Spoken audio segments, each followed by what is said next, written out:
The first thing I noticed when I pulled into my driveway that night was not what was there. It was what was missing. My parking spot was empty. My state truck was gone, and the only evidence that it had ever been there was a faint oil stain still sitting on the warm asphalt under the neighborhood lights. For a few seconds, I just stood there with my keys in my hand, trying to figure out if I was tired enough to be imagining things. Because honestly, after 20 years working highway emergencies, I had seen plenty of strange situations, but I never expected my own driveway to become the scene of one. My name is Daniel Mercer, and I work as a highway operations foreman for the state of Franklin. My job is the kind where your phone never really turns off. Snowstorm at 2 a.m., accident on a major route, flooding that washes out a road overnight. I am one of the people who gets called. That is why I take my truck home. It is not a company perk. It is not some fancy vehicle I drive around to make myself look important. It is a state-owned emergency response truck with official markings on the doors, equipment in the back, and a radio that can wake me up at any hour. Most people in my neighborhood understood that. Most people just waved when they saw me leave early in the morning or come back after a long shift. But there was one person who saw that truck differently, and that person was Victor Halstead, the president of our homeowners association. Victor was the kind of guy who loved rules more than people. He carried a binder everywhere, walked around with a measuring tape like he was inspecting a construction site, and somehow always found a reason why someone else was doing something wrong. The funny thing is, when he first moved in, I actually respected him. I thought he was just trying to keep the neighborhood organized. I liked having clean streets and maintained common areas. Nobody wants to live somewhere that looks abandoned. But over time, I noticed something about Victor. It was never really about keeping things nice. It was about control. He enjoyed being the person who could send letters, issue warnings, and make people feel like they were one mistake away from being in trouble. The issue with my truck started on a Tuesday morning when I was loading my gear before heading out for a road inspection. Victor walked across the parking area, looked at the truck, then looked at me like I had parked a bulldozer in someone's living room. He folded his arms and said, "Daniel, we need to talk about that vehicle." I already knew where this was going. I just asked, "What about it?" He pointed at the state logo on the door. Commercial vehicles aren't allowed in assigned residential spaces. I actually laughed a little because I thought he was joking. I said, "Victor, this is a state vehicle. I am literally responsible for emergency highway response. It is not a delivery truck. It is not a business vehicle. And it is not parked here for personal use." He did not smile, not even a little. He pulled out his phone and said, "The rules are the rules." That sentence became his favorite phrase. I went home that night and did exactly what anyone would do before arguing with an HOA. I read the rules myself. I went through the parking regulations, the vehicle restrictions, the community guidelines, everything. And what I found was pretty simple. There was nothing saying state emergency vehicles were prohibited. Nothing about government vehicles. Nothing about employees who were required to take work vehicles home. I even called the HOA management company just to make sure I wasn't missing something. The woman on the phone told me, "Mr. Mercer, based on what you're describing, I don't see a violation. That should have been the end of it." A reasonable person would have looked at the facts and moved on. But Victor wasn't looking for facts. He was looking for compliance. The next week, the first envelope arrived. White paper. HOA logo in the corner. A violation notice. I remember opening it after work, still wearing my reflective jacket, exhausted from a 12-hour shift, and thinking, "You have got to be kidding me." The fine was small at first, almost like a warning shot. But then another one came. Then another.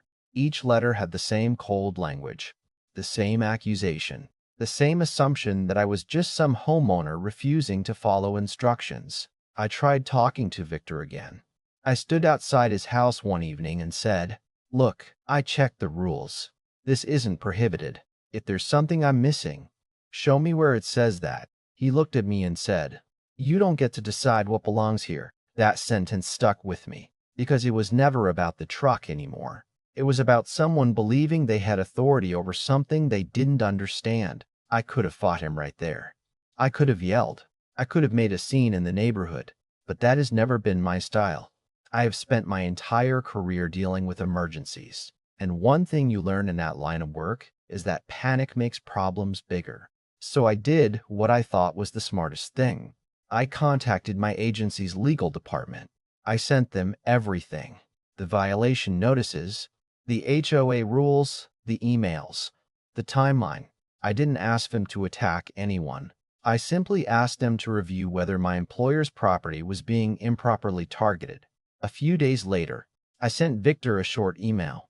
Nothing aggressive, nothing dramatic. I wrote that I had forwarded the matter to my agency's legal team and would respond once they completed their review. I expected him to back off. I expected him to realize maybe he had pushed too far. Instead, he said nothing, no reply, no apology, no discussion. And looking back now, that silence was probably the moment everything changed. Because while I was waiting for a legal review, Victor was making a decision that would turn a neighborhood disagreement into something much bigger. He decided he was done sending letters. He decided he was going to remove the problem himself. And the next time I saw my truck, it would not be sitting safely in my assigned parking space. It would be evidence.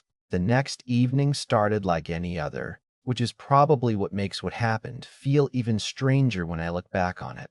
I had finished a long shift checking storm damage along a highway corridor about 40 miles outside town. It had been one of those days where everything went wrong at once. A broken guardrail, a delayed crew, a pileup that backed up traffic for hours. By the time I finally headed home, all I wanted was a hot shower, something to eat, and maybe 30 minutes where nobody needed me to solve a problem. I remember pulling into the neighborhood and immediately feeling that something was off. At first, I couldn't explain it. The street looked the same.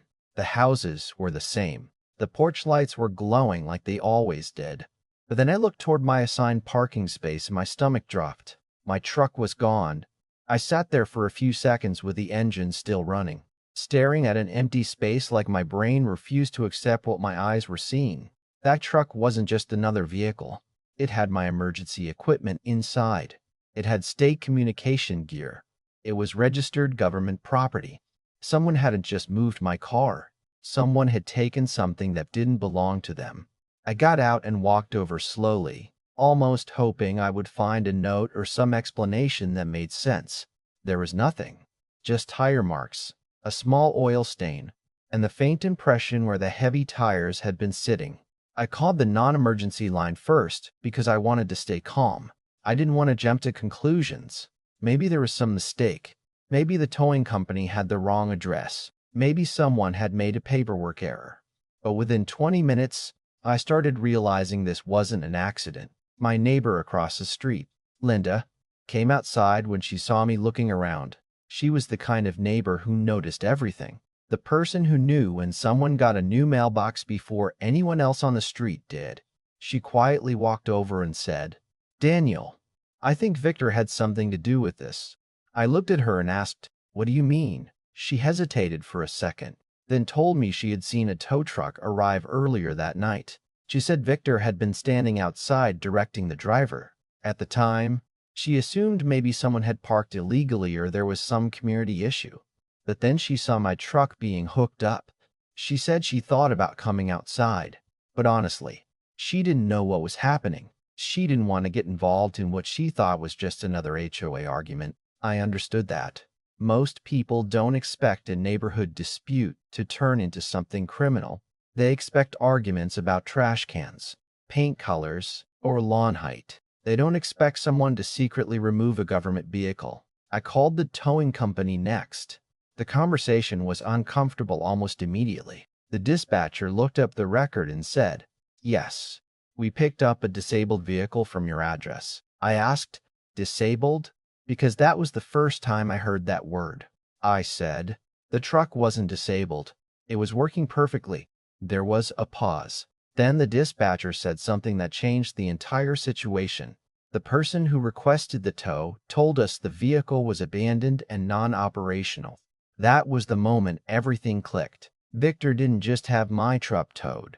He lied to make it happen. He had created a story that made the towing company believe they were helping remove a broken vehicle. I hung up the phone and just stood there in my driveway. I wasn't angry in the way people usually imagine anger. I wasn't yelling. I wasn't throwing things. I was actually calmer than I expected. Because after years of dealing with accidents and emergencies, you learn something important. The moment emotions take over is usually the moment you lose control. So I made one phone call. I contacted my department. I explained exactly what happened. At first, the person on the other end thought I was calling about a normal vehicle issue.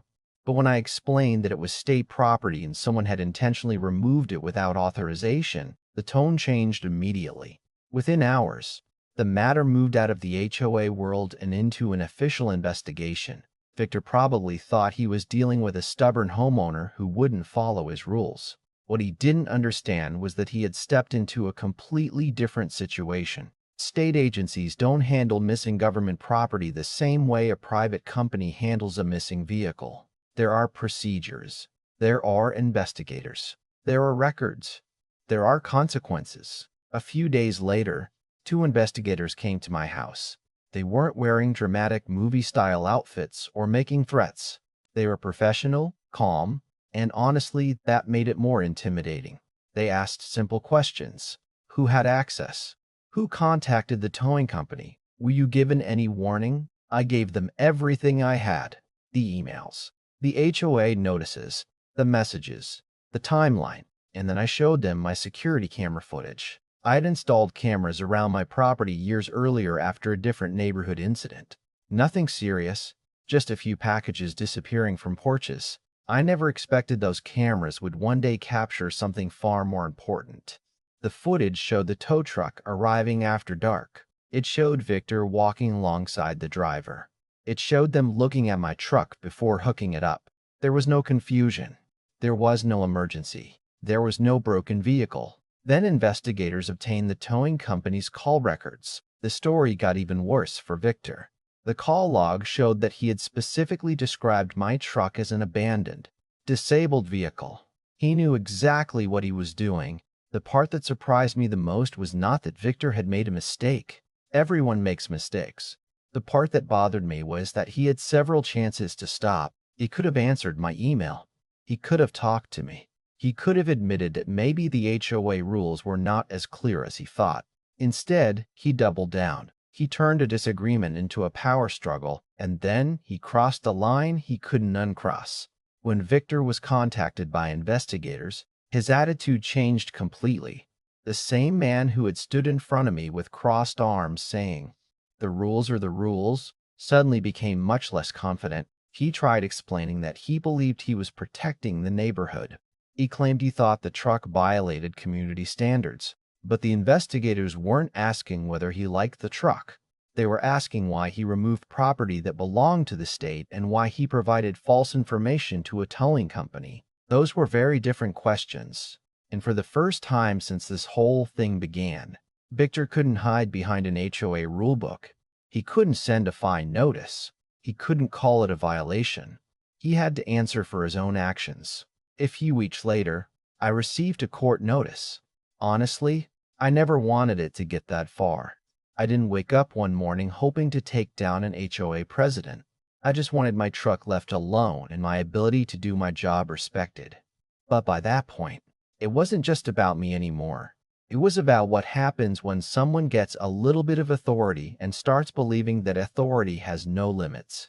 The courtroom would be the first place where all of Victor's decisions would be laid out in front of people who had no connection to our neighborhood. No personal feelings, and no reason to care about who won or lost a petty HOA argument. They only cared about one thing, the facts. And when those facts finally appeared on a courtroom screen, Victor's confidence started disappearing one piece at a time. The courtroom was a lot quieter than I expected. After everything that happened, after the missing truck, the investigation, the interviews, and all the paperwork that seemed to multiply every time I opened my mailbox, I thought walking into that room would feel like some huge dramatic moment. But honestly, it felt almost ordinary. Just people sitting in chairs, papers being organized, attorneys whispering to each other. And a judge looking through documents like this was just another day at work. And maybe that was the most important part, because outside that courtroom, this whole thing had felt personal. It felt like me against Victor. My truck against the HOA, one homeowner fighting a man who believed he had control over everyone around him. But inside that room, it wasn't personal anymore. It was about evidence. It was about choices. It was about what actually happened. Victor walked in looking different from the man I had known in the neighborhood. The confidence was still there at first, but it looked thinner somehow, like someone trying to hold on to an image that was already falling apart. He avoided eye contact with me, and I remember thinking about how strange it was. A few months earlier, this was the guy who stood in my driveway telling me that I didn't get to decide what belonged in my own parking space. Now he was sitting across from a judge having to explain why he decided to remove property that wasn't his. The prosecutor started with the timeline. First came the HOA notices, then my response explaining that my agency's legal department was reviewing the situation, then the towing request, then the claim that my truck was disabled. One by one, the pieces were placed on the table. The email showed Victor knew exactly what kind of vehicle it was. The security footage showed him present when the tow truck arrived. The call records showed the description he gave the towing company did not match reality. It wasn't a misunderstanding anymore. It wasn't an HOA enforcement issue. It was a decision he made. The judge watched the video carefully. Nobody said anything while it played. You could hear the tow truck engine, the sound of equipment being connected, Victor walking around the vehicle. It was such a normal scene, and somehow that made it worse. There was no emergency, no confusion, no mistake. Just a person deciding that because he disagreed with something, he had the right to take action. After reviewing everything, the judge called for a short recess. When everyone returned, the atmosphere had changed. Victor's attorney spoke quietly with him for several minutes. Then the prosecutor presented a settlement option. If Victor accepted responsibility, paid a $12,000 penalty, and completed the required conditions, the case could avoid moving toward a much harsher outcome. I watched Victor read the paperwork. His face had that look people get when they finally realize a situation they thought they controlled has completely moved beyond them. His hand shook slightly as he signed. It was not the kind of victory where someone celebrates. It wasn't a movie moment where everyone stands up and cheers. Real life usually isn't like that. Real consequences are often quiet. They happen in a room where nobody is yelling. They happen when someone has to finally admit that their confidence was bigger than their authority. After everything was finished, my truck was returned. A few days later, I parked it back in the same spot where this whole thing started. I remember standing there in the morning light, looking at the state logo on the door shining again, and thinking about how strange the whole journey had been. A few months earlier, I was just trying to park my work vehicle and go home after a long day. I never wanted a fight with my HOA. I never wanted anyone punished. I just wanted someone to listen when I said, "This doesn't make sense." But sometimes the hardest part isn't proving you're right. Sometimes the hardest part is realizing someone else is so determined to be right that they refuse to hear anything at all. Victor taught me something I don't think I'll forget. Rules are important. Communities need rules. Without them, neighborhoods become chaos. But rules are supposed to serve people, not become weapons people use to control each other. There is a big difference between protecting a community and trying to own it. And that difference matters. The funny thing is, after all of this, the neighborhood itself became quieter. The HOA meetings changed. People started asking more questions. Homeowners who had always stayed silent started speaking up. Maybe everyone had noticed Victor was taking things too far, but nobody wanted to be the first person to challenge it. Sometimes all it takes is one person saying, "Wait a minute, are we actually following the rules? Or are we just following someone's opinion?" And that question can change everything. Now I want to know what you think. If you were in my position, would you have handled it differently? Would you have tried to solve it privately with the HOA? Or would you have contacted your employer the moment they started targeting a government vehicle? And what about Victor? Was he simply enforcing rules too aggressively? Or did he cross a line the moment he decided he had the power to remove something that wasn't his? Let me know your thoughts in the comments. Because these situations are never as simple as they look from the outside. Sometimes it's about rules. Sometimes it's about pride. Sometimes it's about one person believing they have more power than they really do. Share your opinion. Tell your side of the story. And if you enjoyed this story, don't forget to like, subscribe, and stay tuned for more real lifestyle stories where ordinary people find themselves standing up against situations they never expected to face.